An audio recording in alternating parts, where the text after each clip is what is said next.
Imagine trying to answer nature's call while wrapped in what feels like an entire building. Layers of skirts heavy enough to hide a small family, a corset so tight you can barely take a deep breath, and a society that demanded elegance at all times. For Victorian women, something as basic as going to the bathroom was a puzzle of engineering, secrecy, and skill. And trust me, you're about to be blown away by the ingenious and sometimes shocking tricks they used to pull it off. Before we dive into this hidden world of chamber pots and secret bathroom strategies, let me know where you're watching from. Drop your country or city in the comments. I love seeing how history connects people across the globe.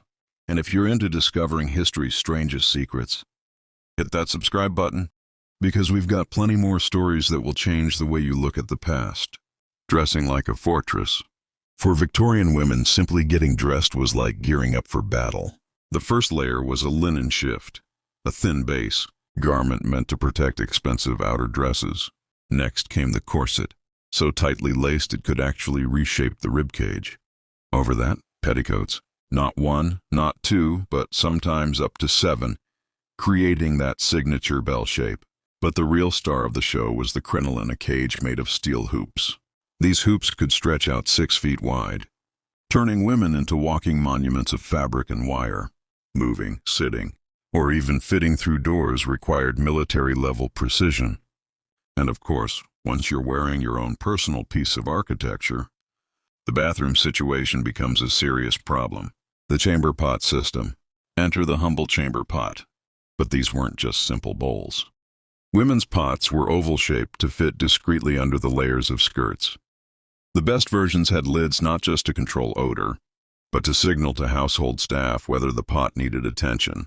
In wealthy homes, these pots were hidden inside elegant furniture. Chairs doubled as toilets. Cabinets contained secret compartments. Even elaborate wooden commodes disguised their true purpose. With beautiful craftsmanship, servants quietly maintained these systems like clockwork, emptying and cleaning without ever disturbing the household. Now, using one wasn't as simple as lifting a skirt. With 20 pounds of fabric and steel hoops involved, the process looked more like ballet. Positioning was everything. The pot would be slid into place, fabric rearranged, and the whole process completed without removing a single garment.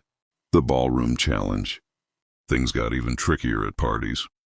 Wealthy homes and ballrooms had retiring rooms, lavish lounge areas, where ladies could be helped by maids. These assistants worked like pit crews, maneuvering fabric, positioning pots, and restoring every layer back into place, all while ensuring absolute discretion. The goal? No one at the party should ever realize what just happened. Underwear or lack thereof. Here's where things get surprising. For much of the Victorian era, women didn't actually wear underwear as we think of it today. Petticoats and crinolines provided enough coverage, but this caused problems when wind gusts flipped skirts inside out in public. Yes, it happened often. So society invented a clever solution: split crotch drawers. Imagine 2 pant legs connected only at the waist, with an opening in the middle.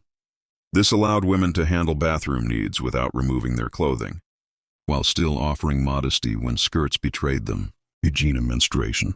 Of course, bathroom needs went beyond chamber pots. Toilet paper, as we know it, didn't appear until late in the era. People used newspapers, leaves, corn cobs, or reusable cloths. Wealthier women preferred soft linen squares, which servants laundered along with household linens. Periods were another challenge. Victorian women used cloth pads and something called a T-bandage, basically a belt that held absorbent material in place. Cotton, rags, moss, even wool were used. Women had to change them frequently, sometimes 15-20 times a day, all while navigating layers of skirts and total silence about menstruation. Laundry and odor control. Those enormous gowns, they couldn't be washed regularly. Many households only did full laundry twice a year. Instead, dresses were aired out, brushed, and dusted with powders to absorb oils and odors. The washable underlayers, the chemises and drawers, were what really kept things clean. Public waste and garde-l'eau. In public, bathroom culture was no less shocking. The medieval garderobe. Tradition lingered, people dumped waste directly from upper windows into the streets.